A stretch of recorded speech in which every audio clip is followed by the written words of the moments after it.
If you follow geopolitical change, and there's no surprise that today, most of the countries in the world today are standing at the crossroads when we look at this political agenda and the social differences. And of course, within a society, it's not just about the social inequality and it's beyond this economic interest. Well, most importantly, that we should understand is what we call cultural revolution.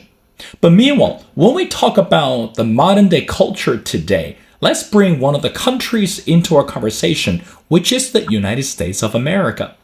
When we talk about America today, of course, most of us are very interested in talking about this presidential debates or this presidential run and this election. But meanwhile, we need to also talk about how culture is changing in this country and also the relationship between US and some of the neighboring countries are also changing as well.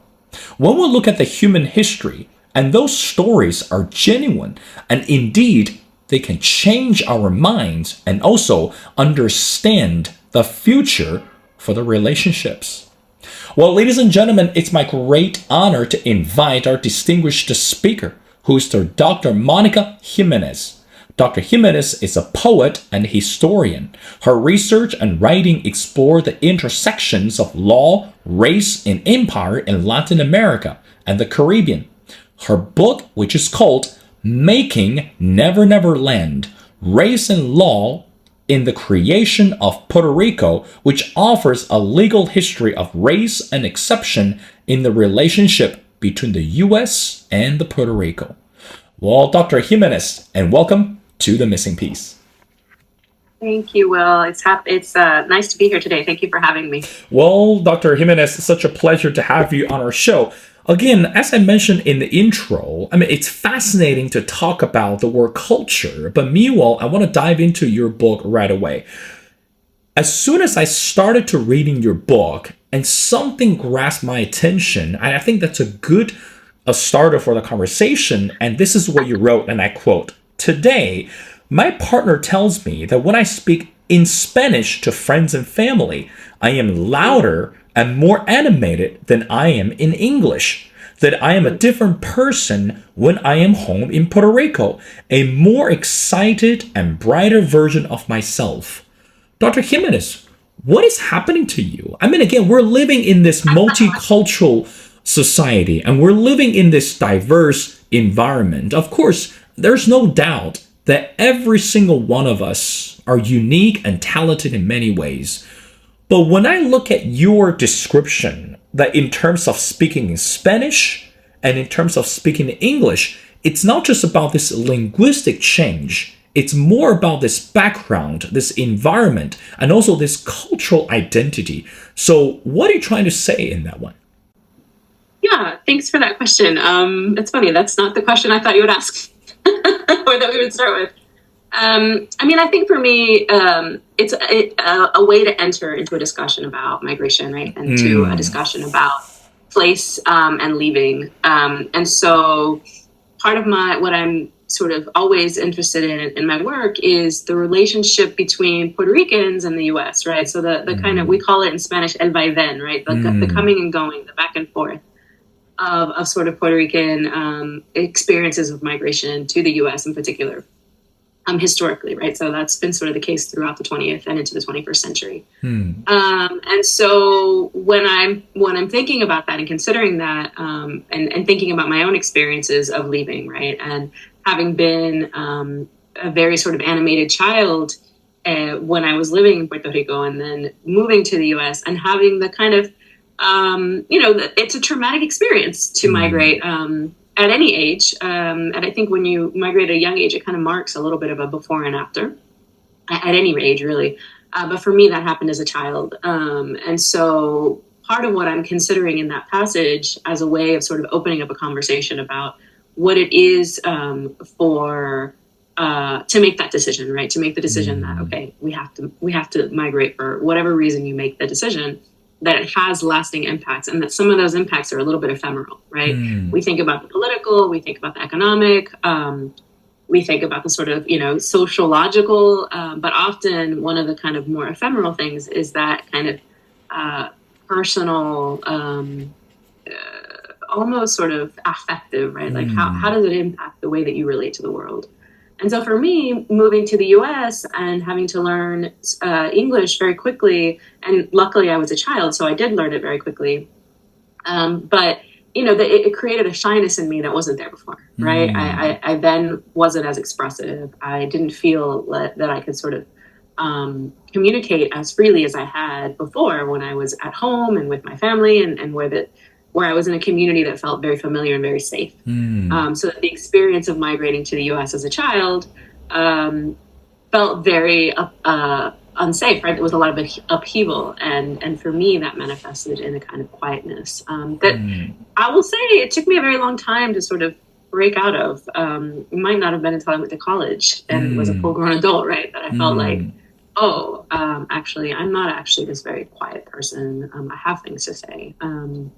And still, when I go home to Puerto Rico, there is something about the familiarity and the kind of safety of it that I think brings out the kind of fullest self of myself, right? Like the fullest version of myself, perhaps the youngest version of myself. So that's kind of what I was considering in that passage. And again, as a way of exploring sort of broader questions about what it means to migrate and the relationship between the U.S. and Puerto Rico that has historically sort of caused people to migrate, right, for a lot of different reasons. Well, Professor, you kind of touch on the next question I would like to ask. I mean, again, when we talk about Puerto Rico, and of course that, it's not something that's strange or unheard to the universe, but meanwhile, that you're a book that took a different approach when look at Puerto Rico to the United States. And as a matter of fact, that in the book, you actually ask the question. Again, the book begins from a seemingly simple question. What is Puerto Rico to the United States? And I think that you had the moment that you were a second-year law student asking yourself a version of this question. Now, how can we understand the intricate or even this complicated relationship between Puerto Rico and the United States at this moment? I mean, again, you and I, we talked about this before regarding this complication of the immigration law and policy. I mean, this is something that the topic will never go away. But when we look at the reality, Professor, how should we examine the relationship between Puerto Rico and the United States today? What is the significance of the tie? Yeah, I think it's a really important question. So part of the reason I wrote the book, one, because for my own sort of personal curiosities, right? But two, because I think far too many people don't know what Puerto Rico is and what the impacts of that relationship are, right? So Puerto Rico is today, and it has been for over a century, a territory of the United States, which means it's a colony of the United States, right? And I think that language is very important, because for a very long time, people have sort of forgotten that colonial possessions exist, right? Or we don't speak about colonies in the same way. We sort of imagine colonialism to have ended, in the mid-20th century, in the 1960s. But there are still places, and Puerto Rico is one of them, that exist as colonial possessions. And thus, Puerto Ricans are colonial subjects to the United States.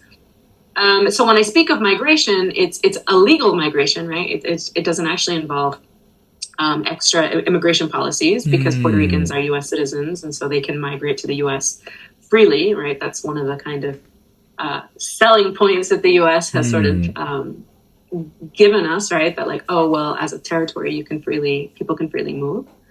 But it does, it is still a colonial possession, and there are sort of legal ramifications of that. So part of what I was interested in looking at in the book was really thinking about how we get to this relationship. So it begins with sort of a previous U.S. laws, Supreme Court law in particular, that creates the unique relationship between Puerto Rico and the U.S. And then it asks the question, well, what has that legal relationship meant to Puerto Rico in the 20th century and today, right? And in part because I want to make the case that, one, Puerto Rico and this kind of colonial situation, though it's exceptional, right? It remains one of the U.S.'s handful of territories, of colonies. And so that's significant in the 21st century, right? In a world that we believe sort of most places have been decolonized.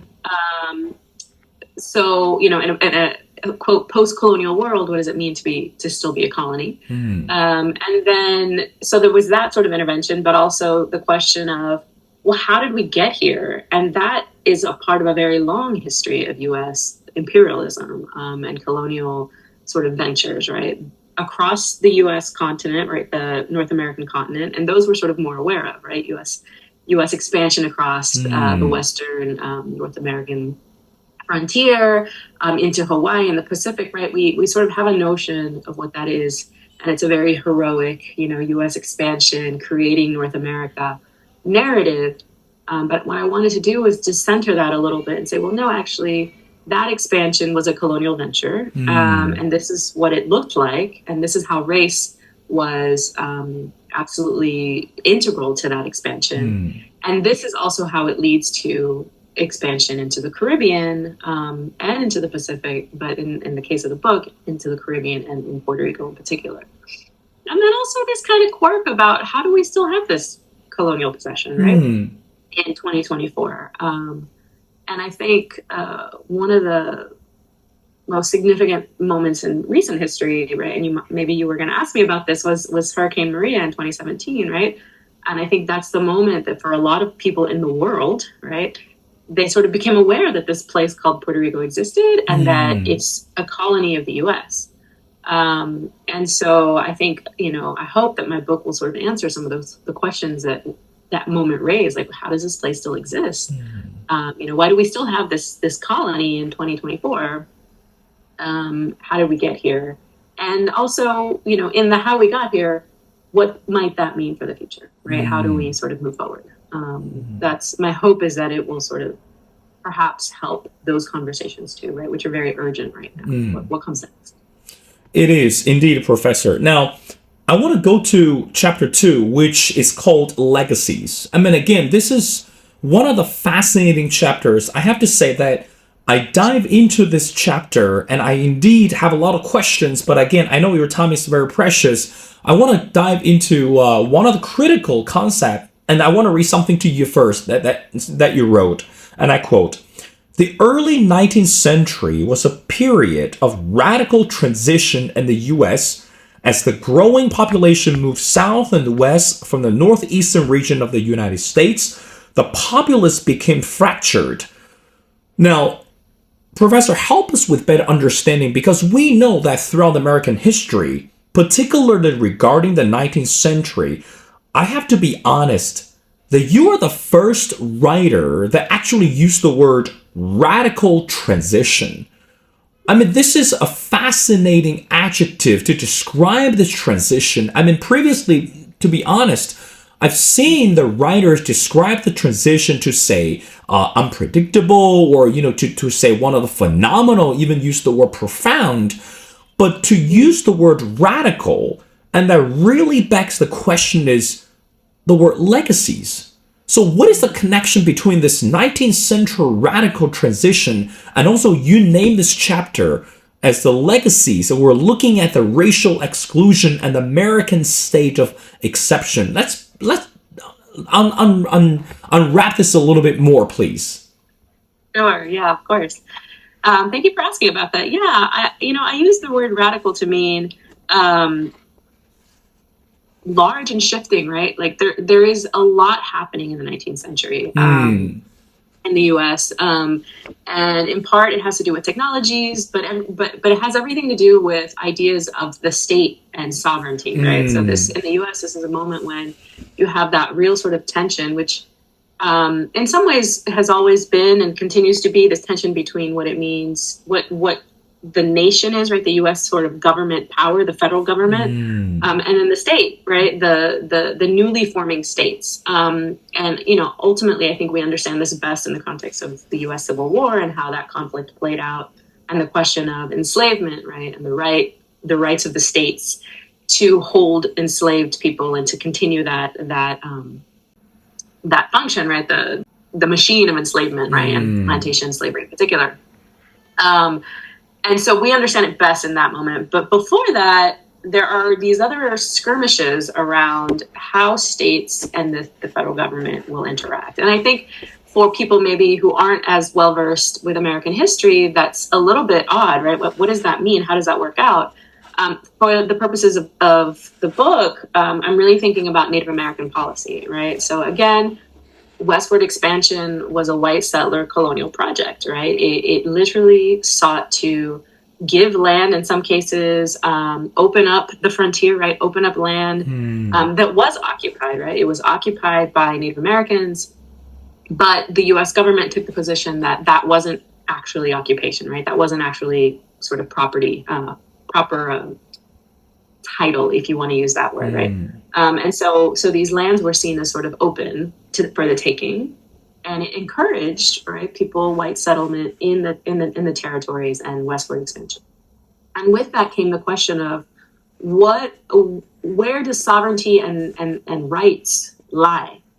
And that is a kind of radical remaking, right? Because the notion of the state was in evolution at this point, really, right? I mean, we have to consider in the long history of nations, like for lack of a better word, right? We had imperial nations, we had sort of royalty, we had aristocracies, and we are now in this era of the nation, right? France is a new nation, right? The US is a new nation. Haiti is a new nation in the 19th century, right? Then we have like the new nations of Latin America. And in all of this, there is this kind of experimenting, right, with how do we become a nation? And these are the ways that the US was experimenting. And I think that was a radical proposition to say, we are now going to kind of create these entities, these sovereign entities, and how will they function? So part of what I'm looking at in that second chapter is really thinking about how the U.S. becomes a nation, right? And within that, what are the kind of tensions between individual states? And the state that I'm most focused on is Georgia, because there are these series of legal cases that kind of arise out of Georgia. But Georgia is a great example because Georgia, the sort of political class of Georgia was very adamant that they should be able to decide how they ruled themselves, right? And so they often clashed with the federal government and the Supreme Court, which was also sort of nascent at this time. And so it's this real moment of like a contest of power in some way, right? Where does power reside in this new nation? And so that's important and significant because this question of sovereignty, we are still butting up against this question, right? There are states, including the state that I live in, Texas, which currently are saying, no, we are not going to uphold federal law because we are sovereigns and we don't have to, right? So it continues to be a tension of where does power lie within the United States? Is it with the federal government? Is it with the states? And how does that manifest? And so this 19th century moment was one in which you see this sort of volleying for power. And what that would look like. And so I think it's easy for us now to look back and say, oh, okay, there's a sort of inevitability, but it wasn't, right? There were moments when the states flouted federal power and said, nope, this is how we're going to do it. And into that, in particular, is this story of Native American dispossession, right? Where the federal government is sort of laying out these rules, or these laws about how Native Americans should be dealt with, who has the power to relate to, right, treaty with and enter into agreements with Native Americans, versus the states that are kind of like, no, this is how we're going to move forward.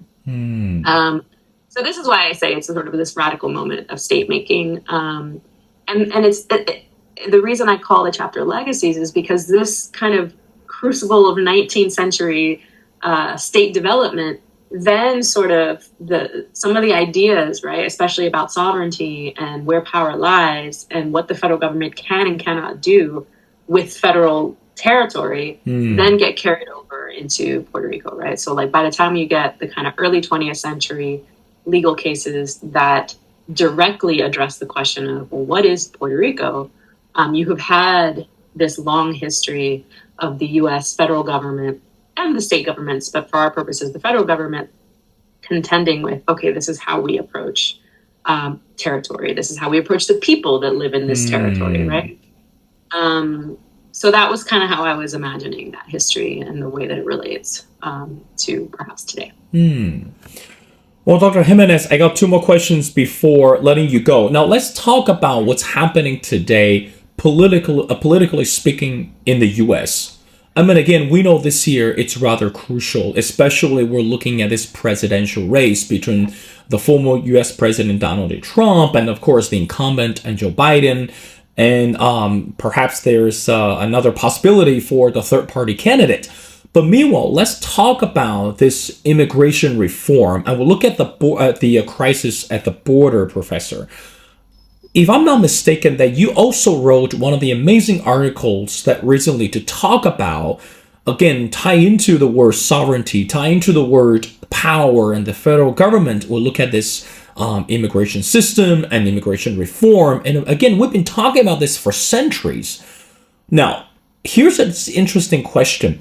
Why do you think there are still some voters and people out there that tend to buy into what I call this isolated ideas that we need to keep America pure, or even to believe that we need to restore the pure sovereignty of the nation? So in other words, close the door, close the borders, and let's only allow Americans, so to speak, to live in this country. We know that morally speaking, this is not acceptable, but people are still buying into this. What is happening to the nation? Is that because, I have to say this, but people are not reading books anymore? People are not going to visit the museums or the history channels anymore? So your thoughts, Professor? Oh, that's such a big question. I do think that, so as I'm going to ask you, especially that last part about books and culture and museum, and as a professor, right, as a historian, as someone who's an educator.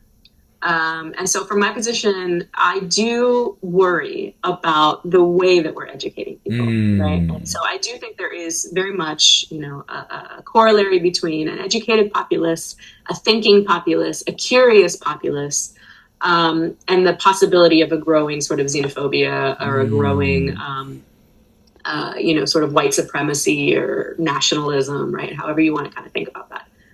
And I see this myself, right? Because here in the state of Texas, there is certainly a large movement to limit how we teach and what we teach, right? So that manifested a couple of years ago in the kind of primary school, right? So kindergarten through high school, limiting how sort of the history of race and the history of sort of the development of multiculturalism in this country has evolved.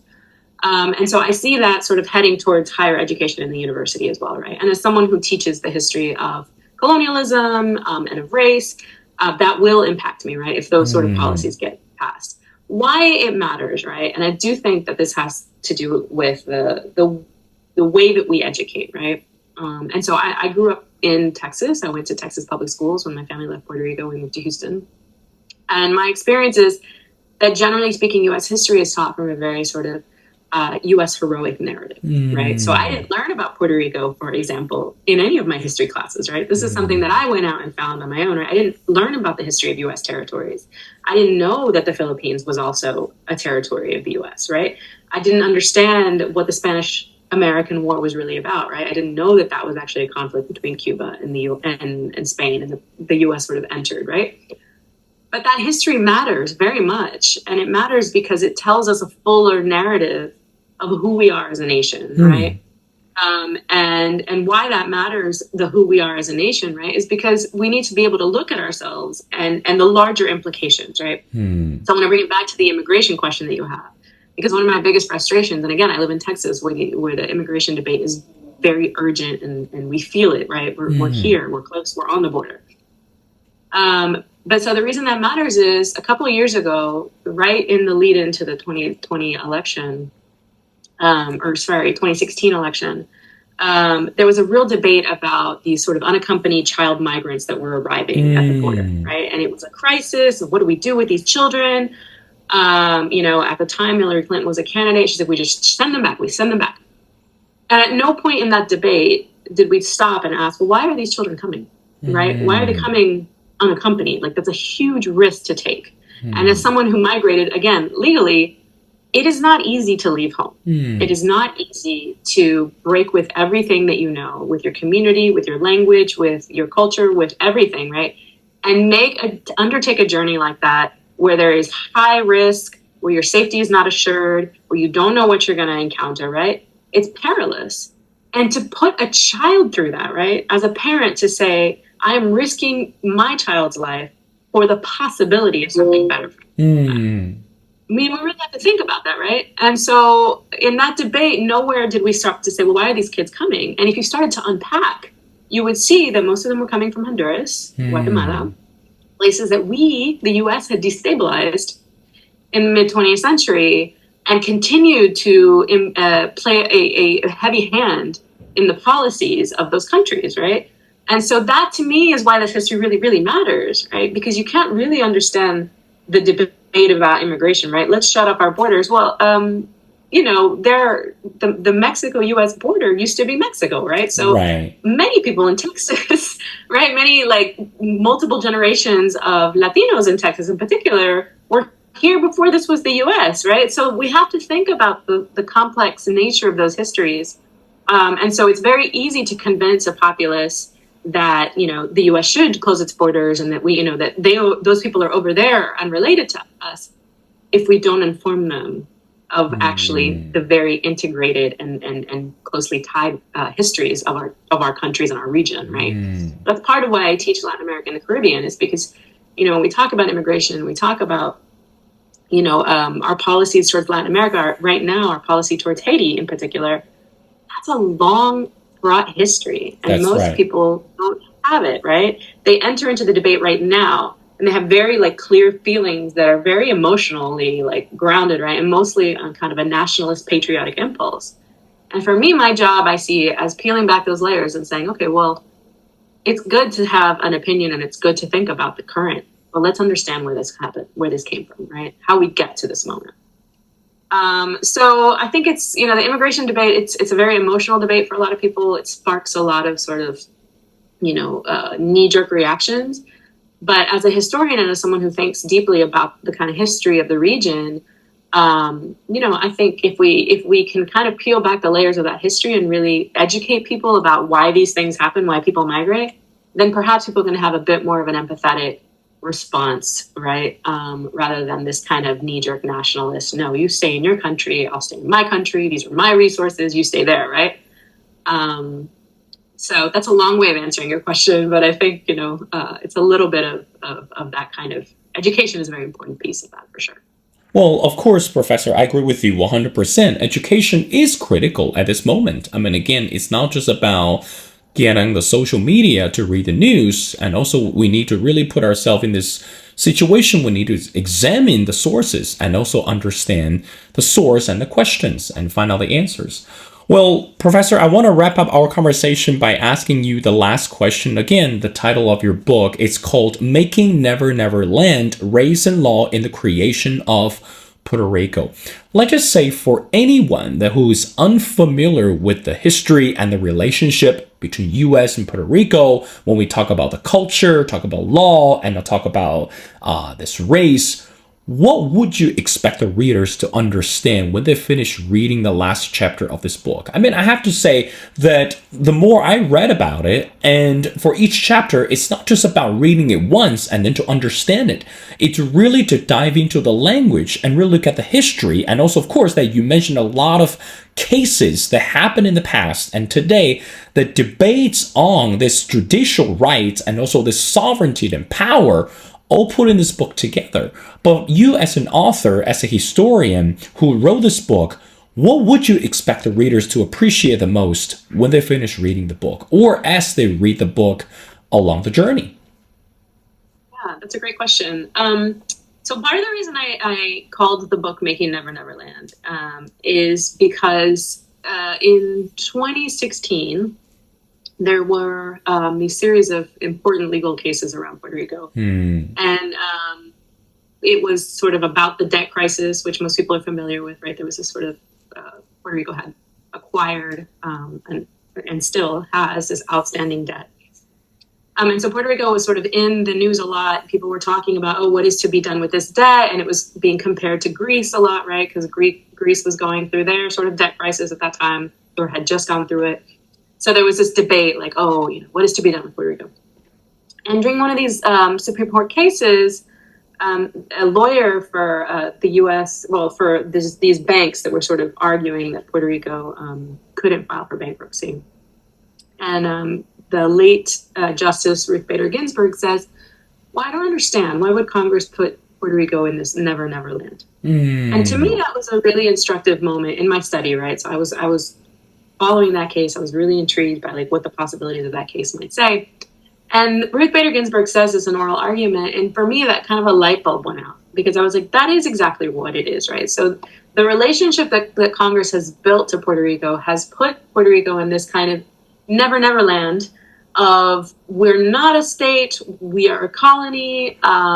People have U.S. citizenship, but they don't vote for president, and they don't, you know, there isn't full sovereignty there, or sovereignty, right? So the government of Puerto Rico can sort of enact its laws and can attempt to do things, but the U.S. federal government can always say, no, you can't do that, right? Which is what was happening in these cases. And so I guess the takeaway for me, right, and the reason I named the book what I did and the way I sort of built the argument is because I want readers to really grapple with what a kind of untenable position the federal government has created for this place called Puerto Rico and for the people who live there, right? And this is, you know, like, I'm not saying that Puerto Ricans and Puerto Rican politicians and haven't sort of acted upon the federal government too and pushed, but a lot of the structures that continue to be in place that limit Puerto Rican sovereignty or limit Puerto Rico's ability to sort of self-determine are federal structures, right, that are imposed, and that Puerto Ricans have very little to sort of say about. And so for me, it was really about like, I want readers to kind of walk away from this and be like, wow, that's very inequitable and unjust, right? But like, how do we undo that, right? Like what do we make of that? How do we sort of think about our government? And again, you know, as I mentioned before, I think it's really important for us to look at our nation critically, right? And really ask the hard questions and not just be, you know, unthinking, uncritical patriots. The U.S. is the best country in the world. No, let's think about what we have done, right, as a country and how that continues to impact. And so Puerto Rico is, I think, a particularly unique place to ask that question because Puerto Ricans are U.S. citizens, right? And Puerto Rico is a part of the U.S. And so it poses a lot of urgent and kind of difficult questions. And I want readers to really have to contend with those questions. Well, Professor, again, I agree with you 100%. It's not just about reading this book. It's really about asking the right question and start to digesting some of the informations that we receive on the daily basis. And of course, that we also need to understand the historical facts and to look at the historical evidence, and so that we can be well informed about how far that we have come as countries and the world and how much we have to go towards the future. Well, ladies and gentlemen, it's my great honor to speak to Dr. Mónica Jiménez. Again, Dr. Jiménez is a poet and historian, and I strongly encourage everyone go online to check out her amazing book, which is called Making Never Never Land, Race and Law in the Creation of Puerto Rico. Well, Professor, thank you so much for your time. It's been a pleasure, and we'd love to have you back on the show for our future episodes when we look at the international relationships and also some of the fun facts about the world. So thank you so much for doing this.